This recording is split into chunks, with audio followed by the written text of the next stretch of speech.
जय जगन्नाथ दर्शक बंधु आपण मानक मो चैनल को स्वागत। आज वीडियो रे आम आलोचना करबा ओडिया घर रे 12 मासरे 13 पर्व। प्रत्येक निर्दिष्ट तिथि बा निर्दिष्ट दिन मानकरे किछि ना किछि पर्व रही थाए। से मध्यरु आज आम आलोचना करबा कांजी ओला नवमी, जहा कि मार्गशीर मासर कृष्ण पक्ष नवमी तिथि रे अनुष्ठित होई थाए एवं यह पड़ुछि नवेम्बर 13 तारिख गुरुवार दिन रे यही पूजा अनुष्ठित हेबो। यही पूजा मध्य रात्रि पूजा, यह दिन बेलर पूजा होई न थाए, यह को रात्रि रे पूजा करा जाता।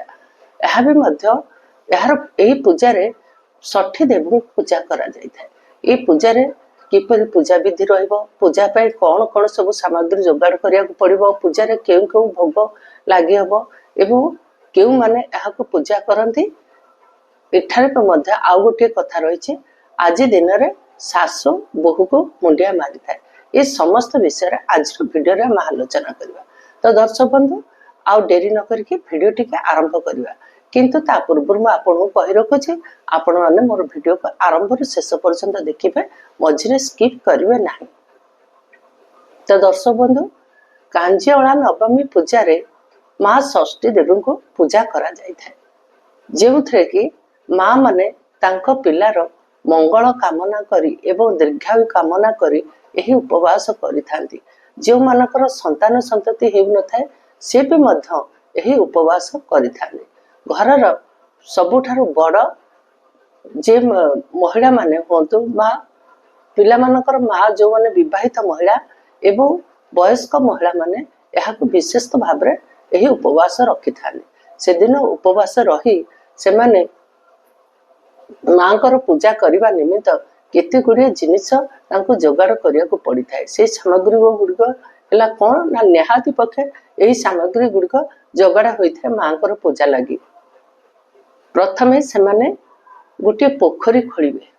से पोखरी किपर खोलिबे, गोटे जगह को बाड़ी रे हो बा अगणा मझिरे हो, जो टिके भल प्रशस्त जगह थिबो भी 5 जन मेल होकर पूजा करि पारुथिबे। आपण घर हूँ पाख पड़ोसी हो आसिके घरे पूजा करें। आपण भाई भतीजा जतक थे से अलग अलग न करके गोटे जगार यही पूजा करें, जहाँकि बाड़ी हो अगणार हो यही पूजा करें। धुआ लिपा कर जगह को परिष्कार परिच्छन कर गोटे पोखरी खोला होता है। पोखरी मझे गोटे कूद रहा पर गोटे खाली जगह रही है, जहाँकि जो धान गछ, सारू गछ, अपमारंग गछ एवं बालुंगा गछ ये सब गछ गुड़िक से मझिरे रखा जाय थाए। गोटे बाली रे पोतिकी होबा जो ताकर बुद्धा सहित आसी थाए, से बुद्धा सहित सेठी तांको रखा जाय थाए, मझिरे स्थापन करा जाय थाए एवं चारिपटरे गोटे पोखरी खोला जाय थाए। पोखरी रे किछि खालुआ करके किछि खालुआ अंश करी खोला जाय थाए, जहाँकि सेतरे पानी ढला जाय थाए। से पानी रे मध्य छोट छोट माछ गुड़िक छाड़ी दि जाए। यही प्रकार सज हो सारा पर यही पूजा रात्रि रे होता है। प्राय ये पूजा रात्रि रे होता है। जेपरिक संध्या दे सारा प्रथम पहर गड़ला यही पूजा को शीघ्र करिथांती। कहा जाए बिलुआ बोबया पूर्व यही पूजा को शीघ्र करनियंती एवं जेमिति संध्या गड़ीजिवो सांगे सांगे यही पूजा करा जायଥାଏ। यही पूजा रे मां को स्थापन करती, जहाँकि गुआ कौड़ी जहाँ रही थाए तांकर पीढ़ाटी रखी ता देहरे किछि कपड़ा मध्य हलदी कपड़ा, हलदिया कलर कपड़ा हो बा नाली रंगर कपड़ा हो तांको पई निया जाय थाए एवं गुआ कौड़ी की धोई सेठारे बसा जाय थाए। जो गुआ कौड़ी जहाँ घर गुआ कौड़ी अच्छी से माने ही एई 60 देवींकर गुआ कौड़ी की नेकी सेठी बसेबे। बसेकरी तापरे तांकर भोग कौन सब रही पूजा विधि आरंभ करने पूर्व भोग तांकर प्रस्तुत होता है।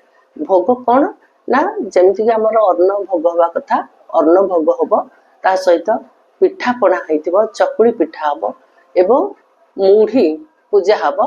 ता सहित जो 6 गोटे परिबा 6 प्रकार परिबा एवं सब प्रकार पनीपरिया को लेकर गोटे घांट तरकारी होइथिबो।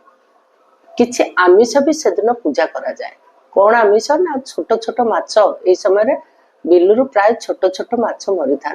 छोट माछ तरकारी करके मध्य पूजा करा जाए एवं पिता सुखरे 7 गोटी बोहू तैयारी करा जाए 7 गोटी पोई खाड़ी खड़ू मध्य बोहू मान तैयारी करा जाए तांको कला सिंदूर देकरी से बोहू गुड़ी प्रथमे हलदिया कपड़ा नेबे एवं बोहू मान कला सिंदूर देकर से हलदिया कपड़ा गुड़े जमती बोहू करते सेमती लुगा पिंधे हलदिया कपड़ा पिंधे 7 गोटी बोहू करेंगे से 7 गोटी बोहू को मध्य से जो पूजा गछ गुड़िक रखिंट आपण धान गछ बालुंगा गछ सारू गछ से गछ पाखरे गोटे पत्र उपरे यही बोहू गुड़िक को रखिए बोहू गुड़िक सजेकी रखी सारा पर पाखे जो पोई खाड़ी खड़ू या से गोटे गोटे खड़ू 7 बोहू को 7टी खड़ू भी सेठी पूजा करा 7 बोहू को 7टी बा 14टी जोड़े लाखे जब आप खड़ू देवे 14टी ना 7 गोटी खड़ू देवे जन गोटे गोटे 7 गोटी यही प्रकार खड़ू पाखे पूजा करा जाए पाखे कलश स्थापन करा कलश स्थापन करेंगे जमती प्रत्येक पूजार आम कलश स्थापन करे किछि और आमर अरुआ चाउल नियंतु बा शुक्ल रंगर धान नियंतु कलश तले रखिदेवे एवं कलश तापर स्थापन करेंगे कलश सिंदूर चंदन मारिबे एवं सेथिरे मध्य आंब डालटे रखी गुआ हो बा कदली हो बा नड़िया हो किछि कलश उपरे रखिबे एवं सालुकना कलश उपरे देबे एतक दे सारला पर कलश भल भाव पानी रखी देथिबे तादर जेमते आपणकर किछि अक्षत पकईदेवे किछि कुंकुम पकईबे किछि कौड़ीटे पकईदेवे यही सब प्रकार जिनस जहाँ कलश पड़े से अनुसार आप कलश बसइबे सबु पूजार प्रथम कलश न बसिले पूजा हो पारे पंचदेवता ही कलश बास करते तेणु कलश स्थापन कर प्रथम दीपटे लगेदेवे पूजा पूर्व सबू किछि आरंभ करने पूर्व दीपटे लगेबे पूजा पाई भोग प्रस्तुत करा जाइतिबा कौन हेतिबा ना अन्न हेतिबो चकुली पिठा हेतिबो आ मध्य ता सहित हमर किछि आमिष तरकारी हेतिबो पिता सुखा पड़िकी पोई रे घांट तैयारी तरकारी हेतिबो सब पनिपरिया पत्र अब पोई ए सब घांट तैयारी हबो तरकारी हबो ता सहित मुख्य भोग हैला कांजी कांजी अळा ता नाम जेहेतु होइछि कांजी रे किछि अळा पकईकरी कांजी प्रस्तुत होता है कांजी प्रस्तुत किपरि होता है ना किछि हमर जो अरुआ पेज बा जो भात रांधुछन से पेज और तोराणी किछि दिन रखिकरी टिके खटा हे आसिया पूर्वरु बा सेथरे जदि आपण चाहिबे भी अळा कोली पकईकरी खटा कर दियंते टिके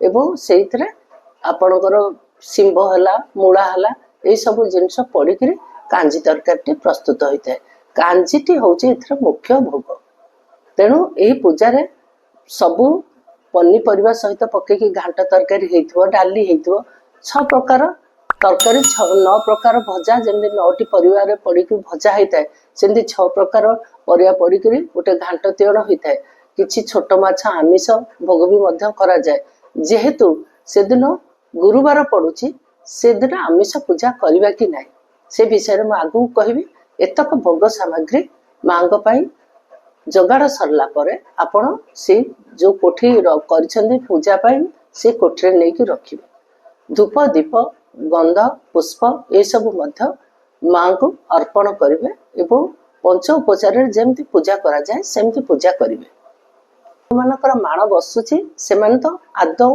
जेहेतु लक्ष्मी घरे बसिछन आदौ से माने आमिष प्रवेश करिवे नाही घरे तेणु आपण जेहेतु पूजार रही पिता सुखुआ बोहू हवा पाई ताको आपण बारण करें ना पिता सुखुआ बोहू हम किंतु आमिष पूजा करें ना जो मान घरे माण बसुंच माँ को सेन स्थापन करेंगे एपटे आमिष रांधिक किपर पूजा करें तेणु निरामिष तरकारी से दिन पूजा करेंगे जमी पिठापଣା सब जहाँ करिया कथा करेंगे जहाँ भोगरे आपण जमी आपण अन्न तरकारी डाली भजा खटा जहाँ करिया कथा कांजी ये सब प्रस्तुत कर माँ पाखे भोग लगे यही भोग करला बेले जो वयस्क महिला माने थांती से वंदापना करिथांती एवं तांको पई गोटे कांजीअला बही अच्छी से कांजीअला बही को सेठारे पढ़ा जाई थाए एवं कांजीअला पढ़ा सरला पर बही पढ़ा सरला परे तांका पाखरे बंदापना करी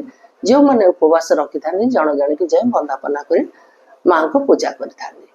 ए प्रकार तांकर भोग प्रस्तुत होता है एवं पूजा विधि करा जायता है। सब महिला माने तांको पिला मानकर बा तांको संतान मानकर दीर्घायु कामना करी मंगल कामना करी एही उपवास रखि थांती एवं जो मानकर संतान संतति हेउ न थाए मां को मथ एठारे तांकर मन्नत मागी थांती एवं एही मनस्कामना पूर्ण हेले से माने मथ एही उपवास रखिए बोली सेही पूजार उपस्थित थाए मां को मुंडिया मारी तांकर दुख बा तांकर जा मनोवांछा बा अभिष्ट पूरण हवा पाए तांका पाखरे प्रार्थना करि थांती। जो कथाटी रही जे एई दिन सासु बहु को मुंडिया मारे वास्तव में पिता सुख होउछन्ती से दिन बहु एवं सासु से पूजा करिकी मुंडिया मारी थाए। जो पिता सुखा गुड़िक प्रस्तुत कर पूजा करने से पिता सुखा गुड़िक होउछन्ती बहु आ सासु जी पूजा करुछन्ती सी होउछन्ती सासु। तेणु से दिन पूजा करिकी सासु बहु मान को मुंडिया मारी थाए। तेणु कथार कह जायछि एही कांजी अला नवमी रे सासु बहु को मुंडिया मारी थाए। दर्शक बंधु षठी पूजार पूजा विधि एतिकी से दिन तो माण बसी माँ लक्ष्मी सकाळु बसी तो से दिन जे जो मानकर प्रथम कि माण बसुवे से विभिन्न प्रकार सामग्री सहित जोगाड़ कर माँ को स्थापन कर चिता पैता घर चारिआडे पड़ी तेणु से दिन अति पवित्र दिन से दिन भी कांजी अला नवमी।